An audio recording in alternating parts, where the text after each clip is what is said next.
Hello viewers, Ganga academy channel में आपका हार्दिक स्वागत, वंदन एवं अभिनंदन है।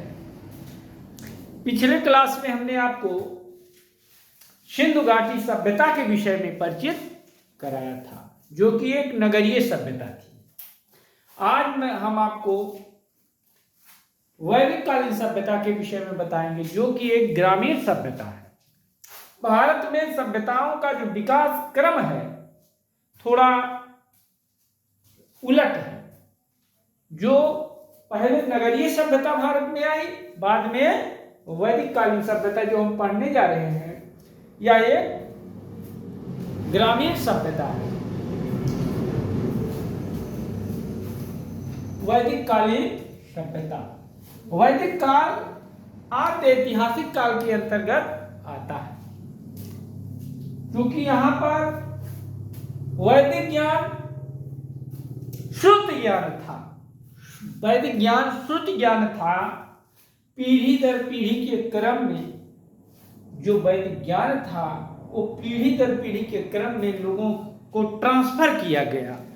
मतलब एक पीढ़ी ने दूसरे पीढ़ी को जो श्रुत ज्ञान था उसको ट्रांसफर किया, अर्थात रटा के पर पीढ़ी दर पीढ़ी के क्रम में वैदिक ज्ञान का ट्रांसफर होता रहा। तो वैदिक ज्ञान एक श्रुति ज्ञान था, जैसा कि हम देखते हैं। तो और वैदिक काल आद्य ऐतिहासिक काल के अंतर्गत आता है। क्योंकि लिपि संबंधी अवधारणा का विकास नहीं हुआ था, लेखन कला प्रचलन में नहीं थी। लेखन कला के वैदिक ज्ञान के विपुल भंडार को सुरक्षित रखने के लिए कालांतर में जब लिपि संबंधी अवधारणा का विकास हुआ, लेखन कला पूर्ण रूप से अस्तित्व में आई, उस समय वैदिक ज्ञान के विपुल भंडार को लिपिबद्ध किया गया। आर्य शब्द, जब हम वैदिक काल पढ़ते हैं तो हम देखते हैं कि आर्य शब्द की चर्चा होती है।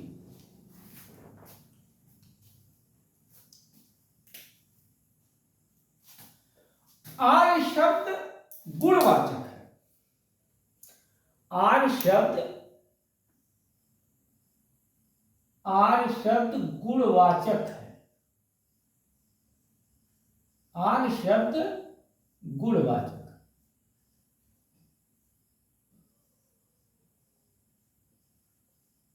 आर्य शब्द गुणवाचक है। आर्य शब्द गुणवाचक है। आर्य शब्द का जो अर्थ है, आर्य शब्द का अर्थ श्रेष्ठ, उत्तम। आर्य शब्द का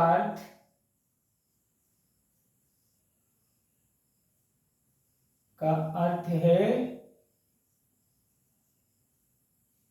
श्रेष्ठ। श्रेष्ठ उत्तम। ये आर्य शब्द का जो शाब्दिक अर्थ होता है वह श्रेष्ठ या उत्तम। आर्य किसी जाति का नाम नहीं था। आर्य जाति का नाम नहीं था। जैसे आर्य जाति का नाम नहीं था, बल्कि आर्य एक भाषाई समूह था। आर्य एक भाषाई समूह था। आर्य एक जाति का नाम नहीं, बल्कि आर्य एक भाषाई समूह का नाम था।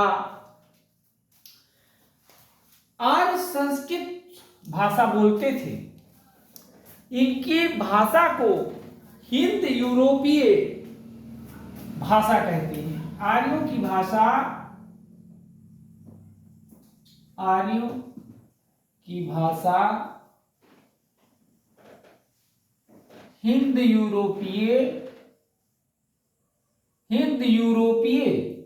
अर्थात इसको क्या कह सकते हैं, अर्थात भारोपीय भाषा थी।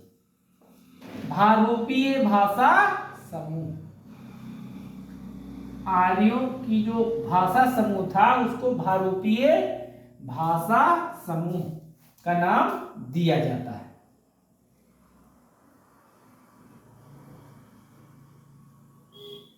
आर्य भारोपीय भाषा समूह का नाम था, जो एक ही भाषा बोलते थे।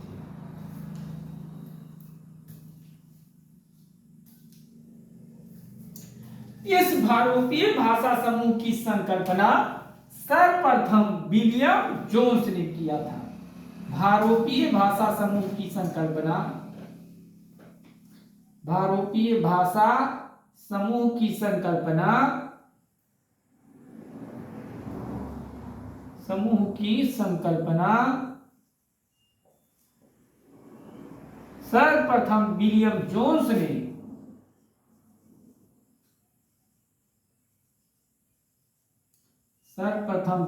जोन्स ने किया था।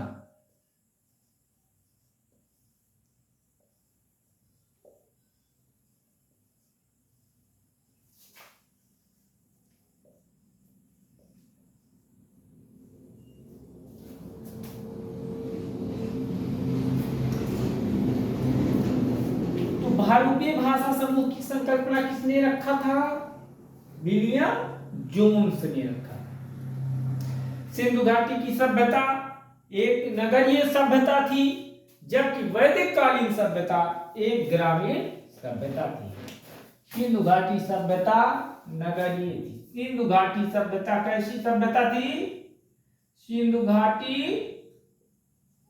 नगरीय सभ्यता थी, नगरीय सभ्यता थी, जबकि वैदिक कालीन सभ्यता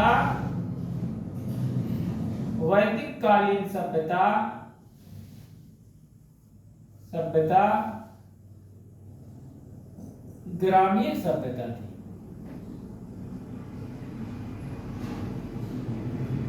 सिंधु घाटी सभ्यता नगरीय सभ्यता थी, वैदिक कालीन सभ्यता ग्रामीण सभ्यता थी।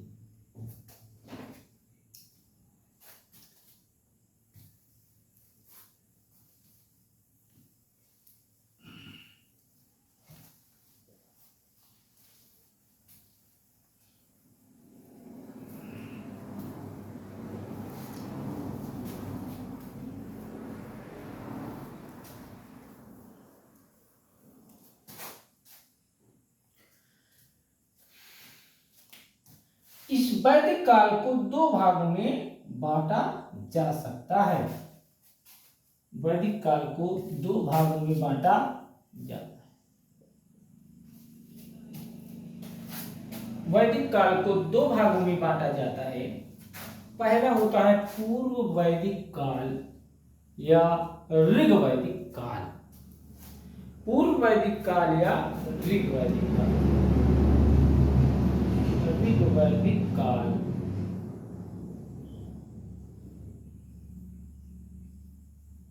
ऋग वैदिक काल। ऋग वैदिक काल 1500 ईसा पूर्व से 1000 ईसा पूर्व के बीच के समयावधि को पूर्व वैदिक काल या ऋग वैदिक काल के नाम से जाना जाता है। दूसरा है आपका उत्तर वैदिक काल। उत्तर वैदिक काल। उत्तर वैदिक काल का जो टाइम पीरियड है वो आपका उत्तर वैदिक काल से 1000 ईसा पूर्व से 600 ईसा पूर्व के बीच की समयावधि को उत्तर वैदिक काल के नाम से जाना जाता है।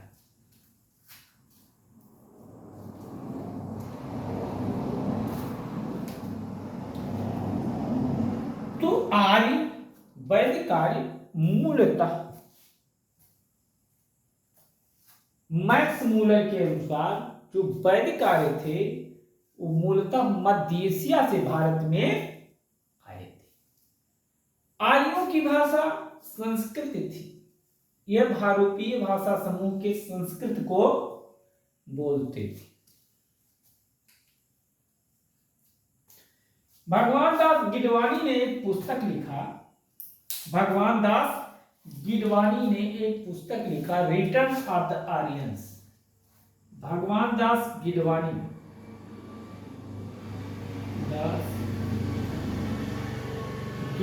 ने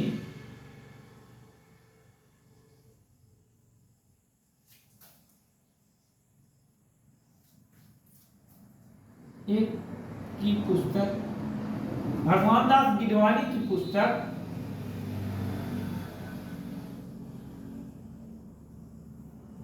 भगवान दास गिडवाणी की पुस्तक return of the Aryans, return of the Aryans, return of the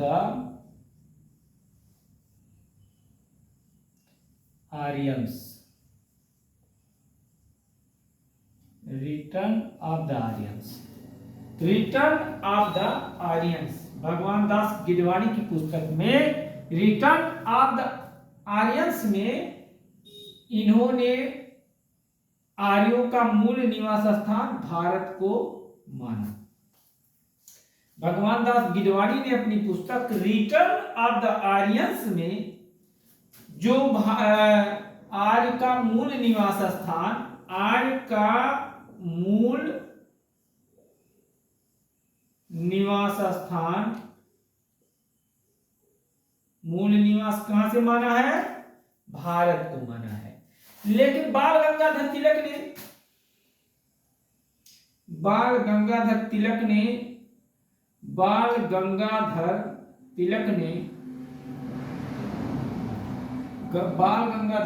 ने उत्तरी ध्रुव को माना है, उत्तरी ध्रुव को माना है। बाल गंगाधर तिलक ने उत्तरी ध्रुव को माना है।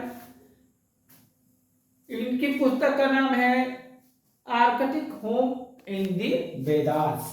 Arctic home in the Vedas नामक पुस्तक में Arctic home in the Vedas,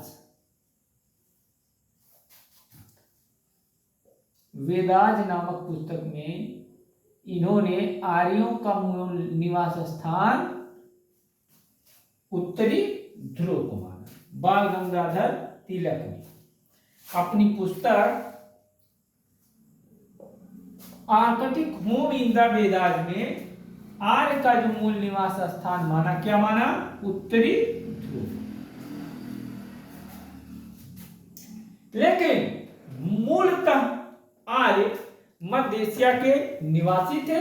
जैसा कि मैक्स मूलर ने कहा है कि आर्य मूलतः मध्य एशिया के निवासी थे।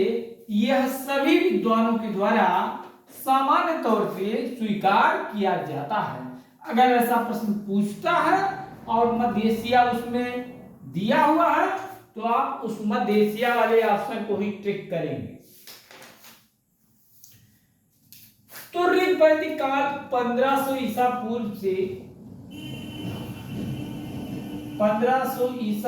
से 1000 ईस्वी पूर्व के बीच की समयावधि को माना गया।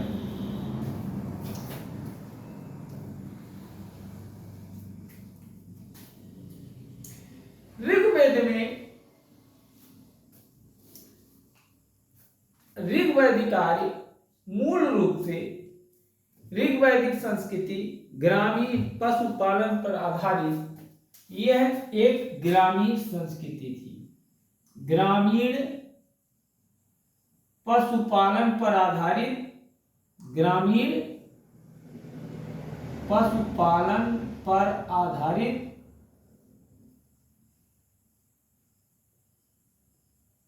पशुपालन पर आधारित राजतंत्रीय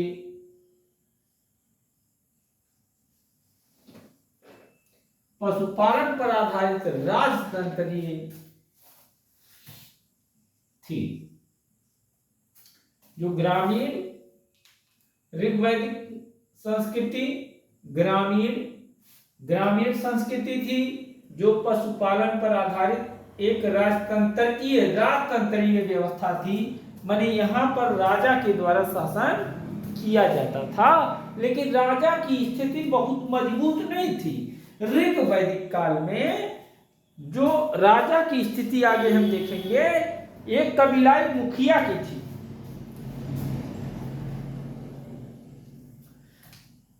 जैसे आर्य घुमक्कड़ जाति के थे। आर्य मूलतः कैसे थे? घुमक्कड़ थे, इसीलिए उन्होंने अस्थायी रूप से निवास नहीं किया। आर्य घुमक्कड़ थे।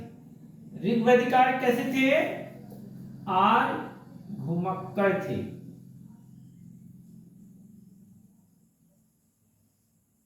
घुमक्कड़ थे, इसलिए कृषि का पूर्ण विकास नहीं हुआ इस काल में। इसलिए कृषि का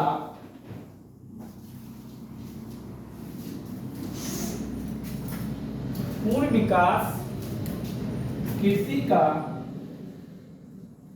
पूर्ण विकास नहीं हो सका।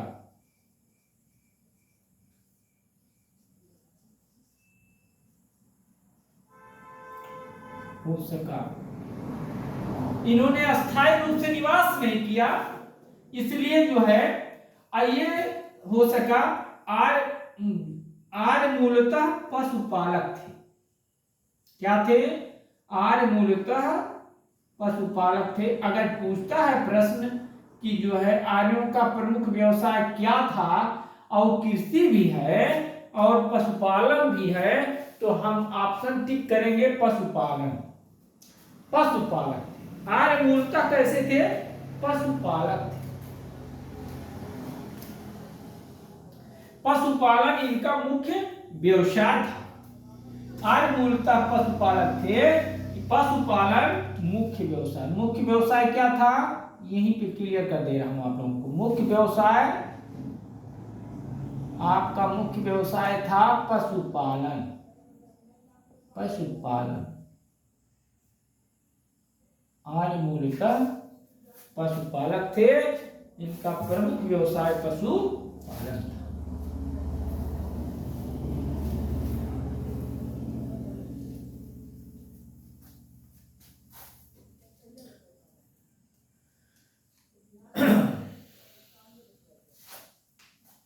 इस काल का प्रमुख ग्रंथ ऋग्वेद है। इस काल का प्रमुख ग्रंथ ऋग्वेद है।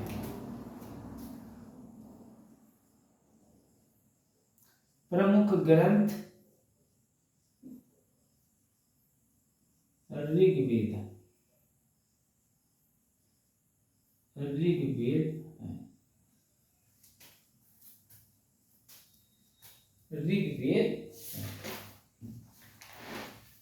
इस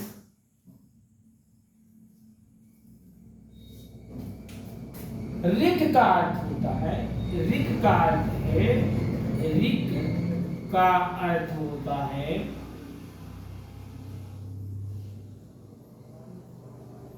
ऋग का अर्थ होता है ऋग का अर्थ होता है छंदों और चरणों से युक्त मंत्र। छंदों एवं चरणों से युक्त मंत्र।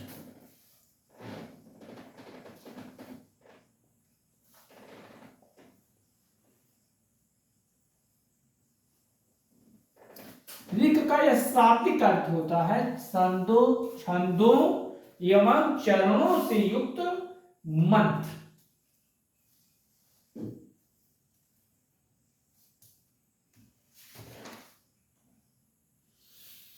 ऋग्वेद सबसे प्राचीनतम वेद है।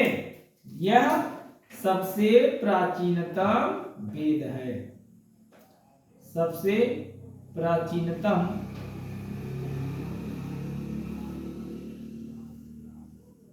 वेद। वेद का अर्थ ही ज्ञान होता है। वेद का अर्थ ज्ञान है। ये विद धातु से बना है, विद धातु से बना है, जिसका अर्थ होता है धातु, जिसका अर्थ ज्ञान है।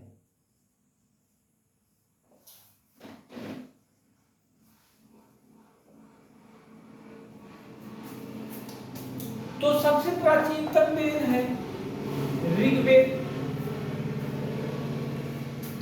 ऋग्वेद की अधिकांश बातें ईरानी ग्रंथ जेत अवेस्ता से मिलती हैं, जेत अवेस्ता से मिलती हैं।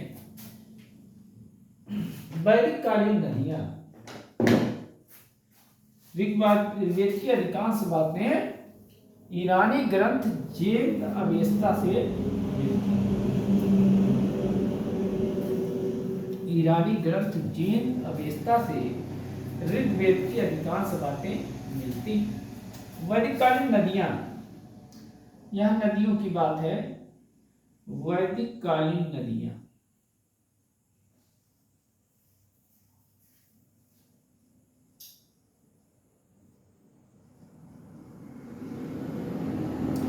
वैदिक कालीन नदियां, वैदिक कालीन नदियां वैदिक संहिताओं अर्थात ऋग्वेद, यजुर्वेद, सामवेद, अथर्ववेद और जो आरण्यक हैं, उपनिषद हैं, ब्राह्मण ग्रंथ हैं, इन सबको वैदिक संहिता कहते हैं। तो वैदिक संहिताओं में 31 नदियों का उल्लेख है। वैदिक संहिताओं में 31 नदियों का उल्लेख है। वैदिक संहिताओं में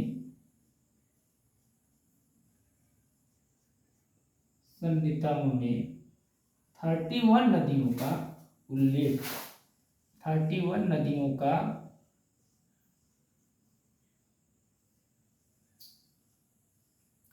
उल्लेख है। 31 नदियों का उल्लेख है।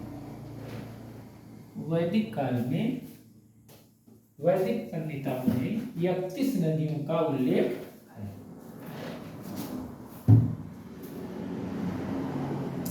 जिसमें ऋग्वेद में 25 नदियों का उल्लेख है, ऋग्वेद में 25 ऋग्वेद में 25 नदियों का, 25 नदियों का।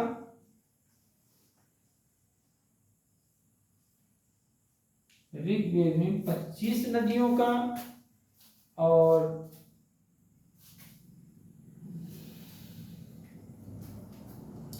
जबकि ऋग्वेद के 10वें मंडल के नदी सूक्त में, 10वें मंडल के नदी सूक्त में, 10वें मंडल के नदी सूक्त में 21 नदियों का उल्लेख है। नदी सूक्त में 21 नदियों का उल्लेख किया गया है। 21 नदियों का उल्लेख किया गया है। वैदिक संहिताओं में 31 नदियों का उल्लेख है, लेकिन ऋग्वेद में 25 नदियों का। जबकि ऋग्वेद के 10वें मंडल के नदी सूक्त में 21 नदियों की बात की गई, जिसमें वर्णित पहली नदी गंगा, अंतिम नदी गोमल है। इसमें वर्णित पहली नदी गंगा और अंतिम नदी आपकी जो है, अंतिम नदी जो है आपका गोमल है, गोमल। ऋग्वेद के 10वें मंडल में के नदी सूक्त में 21 नदियों का उल्लेख है, जिसमें पहली नदी आपकी है गंगा और अंतिम नदी है आपका गोमल या गोमत, दोनों लिखा जा सकता है। ये प्राचीन नाम है और वो आधुनिक नाम।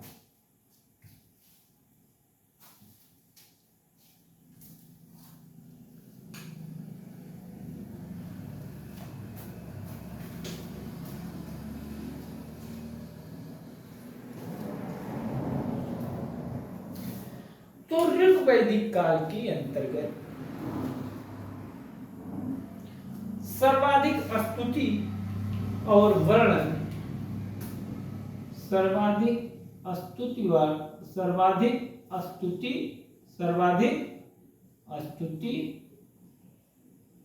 और वर्णन दोनों सिंधु नदी का किया गया। सिंधु नदी, जैसे 10वें मंडल, ऋग्वेद के 10वें मंडल के नदी सूक्त में सर्वाधिक स्तुति और वर्णन सिंधु नदी का किया गया। इन नदियों में सरस्वती का प्रवाह क्षेत्र देवकीर्ति योनि था। सरस्वती का प्रवाह क्षेत्र क्या था? यहां सरस्वती का प्रवाह क्षेत्र, सरस्वती का प्रवाह क्षेत्र देवकृत योनि था। देवकृत योनि था।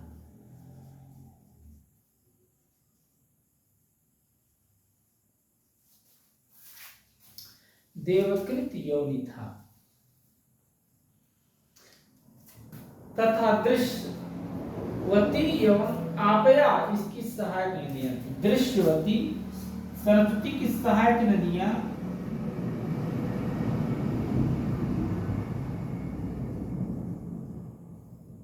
इसकी जो सहायक नदियां थी, जैसे दृश्यवती एवं आपया, दृश्यवती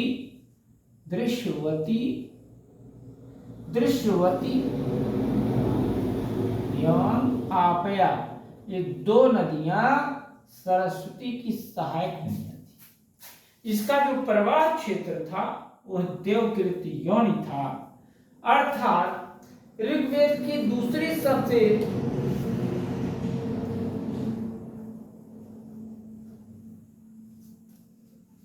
सिंधु नदी को हिरण्या कहा जाता था। इसको हिरण्या भी कहा जाता था। यह सर्वाधिक महत्वपूर्ण नदी थी। सर्वाधिक महत्वपूर्ण नदी ऋग्वेद की ये थी आपका सिंधु नदी।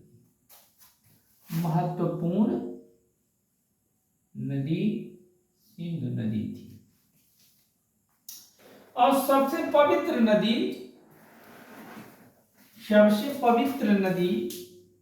ऋग्वेद की सबसे पवित्र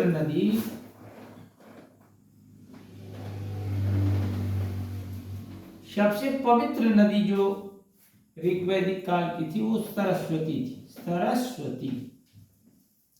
सरस्वती सबसे पवित्र नदी थी और सर्वाधिक महत्वपूर्ण नदी सिंधु नदी।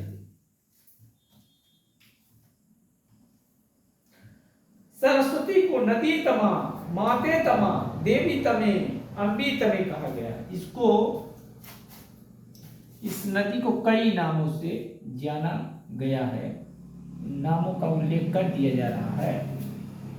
सरस्वती नदी को माते तमा, देवी तमे, अम्बी तमे, माते तमे,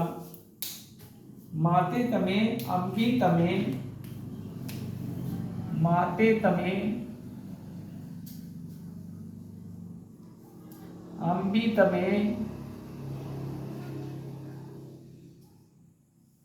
देवी तमे,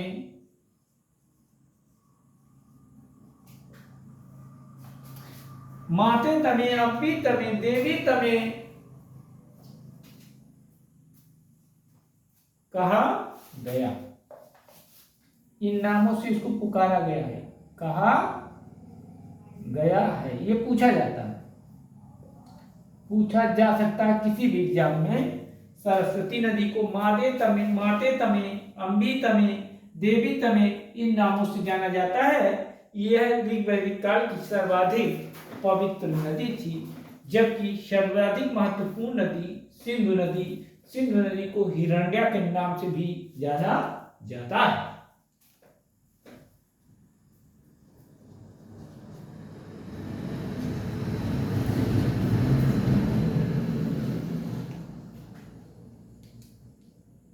ऋग्वेद में गंगा का एक बार और यमुना का 3 बार उल्लेख हुआ है। ऋग्वेद में गंगा का एक बार, गंगा का उल्लेख एक बार, गंगा एक बार आई है गंगा शब्द, और यमुना 3 बार, 3 बार इसका उल्लेख हुआ।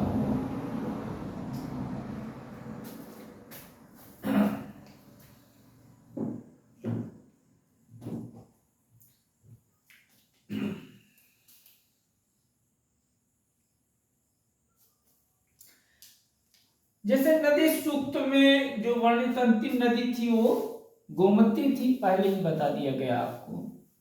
उसके विषय में आगे चर्चा करते हैं।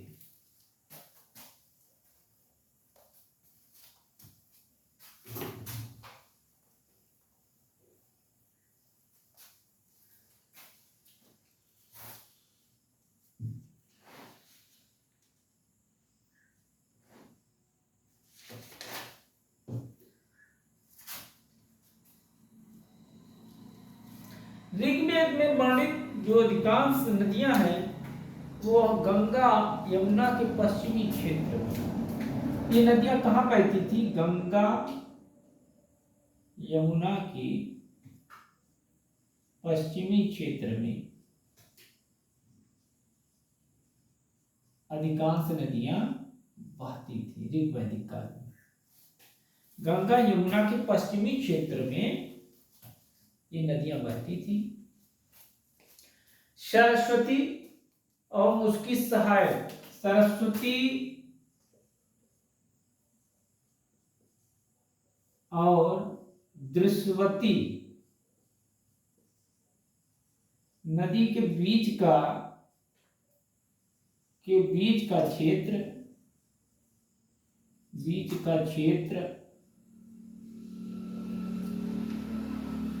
ब्रह्मावर्त के नाम से जाना जाता था। इसको कहते थे ब्रह्मावर्त, ब्रह्मावर्त के नाम से जाना जाता है। ऋग्वैदिक कालीन नदियों का प्राचीन नाम, वर्तमान नाम और प्राचीन नाम पूछता है, तो इसको देख लीजिए सभी लोग। यहां नदियों का प्राचीन नाम और वर्तमान नाम, प्राचीन नाम। एक तरफ आपका प्राचीन नाम, 2 कॉलम बनाएंगे, एक में देख लेंगे प्राचीन नाम। ये हो गया आपका प्राचीन नाम नदियों का प्राचीन नाम, और ये आपका वर्तमान नाम।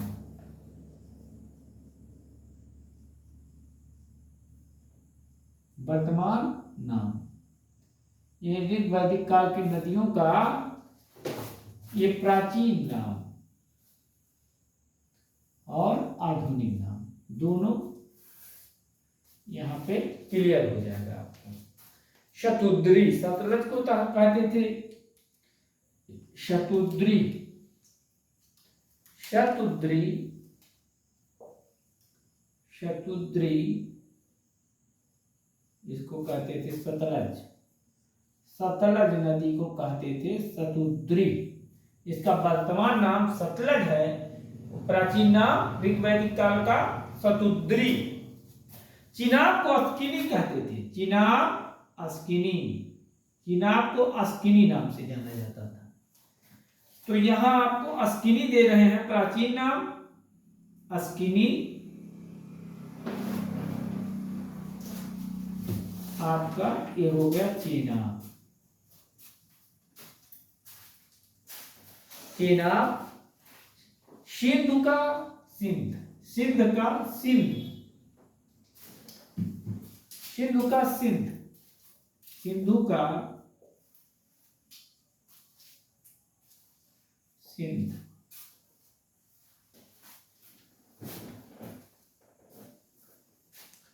सिंधु का सिंध।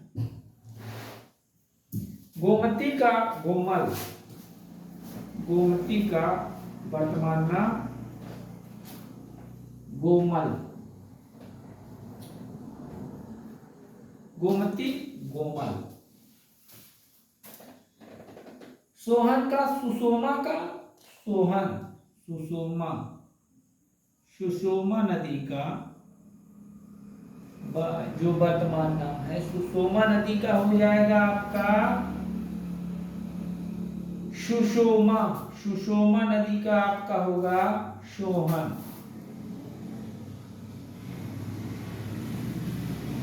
सुषमा का सोहन, व्यास का विपास, विपाशा का व्यास, विपाशा व्यास, और आपका विपाशा का व्यास। परुषणी या इरावती का रावी, परुषणी का रावी, परुषणी, परुषणी का आपका रावी हो जाएगा। ये प्राचीन नाम और नदियों के आधुनिक नाम। झेलम का वितस्ता, झेलम का वितास्ता, झेलम का, झेलम का वर्तमान नाम वितास्ता। तो ये वितस्ता यहां होगा आपका प्राचीन नाम, वितास्ता ये हो जाएगा आपका झेलम। तो झेलम ये प्राचीन नाम दे करके आधुनिक नाम पूछ सकते। तो ये आपका क्लियर हो गया। गंडक को, गंडक जो था सदानीरा, सदानीरा को गंडक कहते थे, सदानीरा गंडक।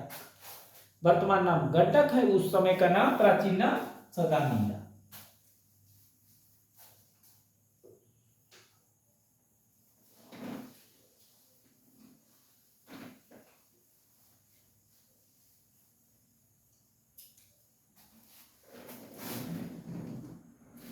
इसमें से कुछ नदियां थी जो अफगानिस्तान में बहती थी, जैसे कुभा, क्रुमु, गोमती, सुबास्तु, कुभा,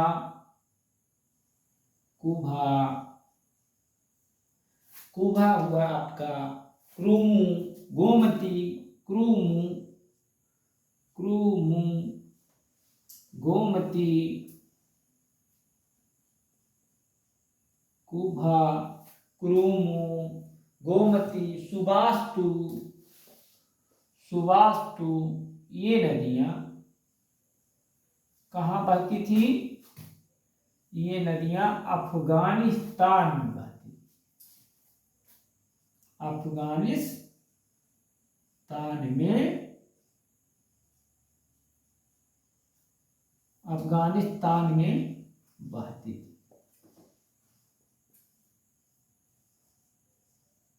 इन नदियों का उल्लेख अफगानिस्तान के क्षेत्र में। पंजाब का नाम किन नदियों के नाम पर पड़ा है? पंजाब, पंजाब में जो नदियां बहती थी आपकी वो थी सतलज, रावी, चिनाब, झेलम, व्यास। सतलज, रावी, चेनाब, झेलम और व्यास, ये नदियां, इन नदियों के नाम पर इसका नाम, क्षेत्र का नाम पंजाब पड़ा, क्योंकि यहां 5 नदियां बहती।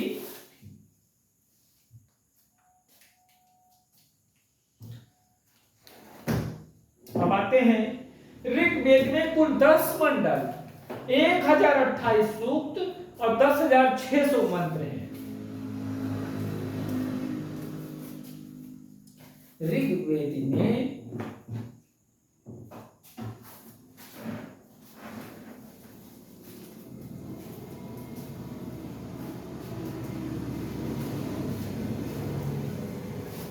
ऋग्वेद में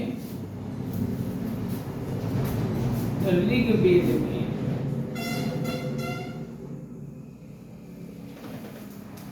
ऋग्वेद में 10 मंडल, 10 मंडल, 1028 सूक्त, सूक्त कितने हैं? 1028 सूक्त हैं, 10 मंडल हैं, 10,600 मंत्र हैं।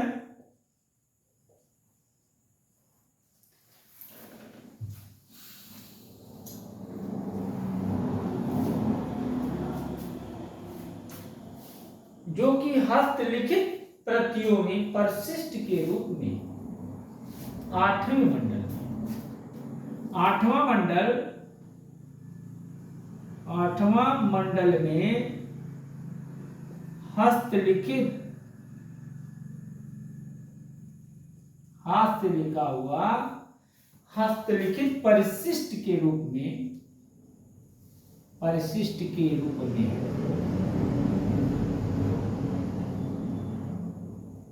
आठवां मंडल हस्तलिखित परिशिष्टि के रूप में है।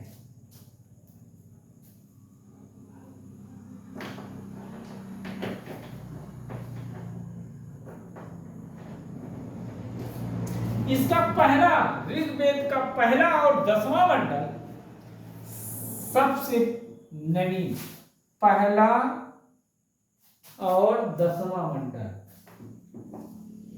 पहला और 10वां मंडल, ऋग्वेद का पहला और 10वां मंडल सबसे नवीन, ऋग्वेद का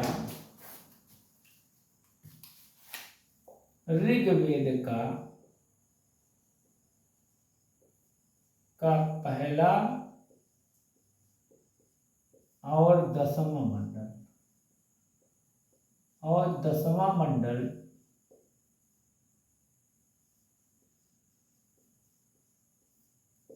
ये दोनों मंडल नवीनतम मंडल हैं, बाद में जोड़े गए।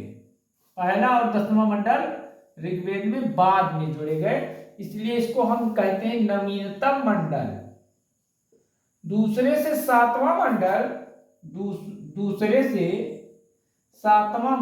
2 से 7 तक के मंडल, ये दोनों मंडल 2 से लेकर के 7 तक, ये जो है सब प्राचीनतम मंडल है, सबसे प्राचीन मंडल है, प्राचीनतम मंडल, इनको हम कहते हैं प्राचीनतम मंडल।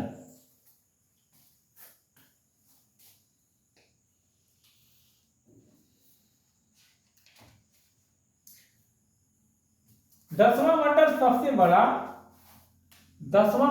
सबसे बड़ा है ऋग्वेद का, 10वां मंडल सबसे बड़ा,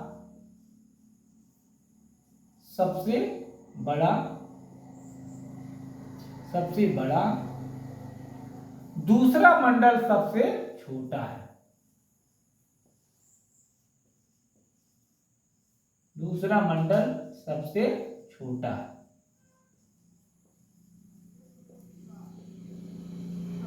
दूसरा मंडल सबसे छोटा मंडल है।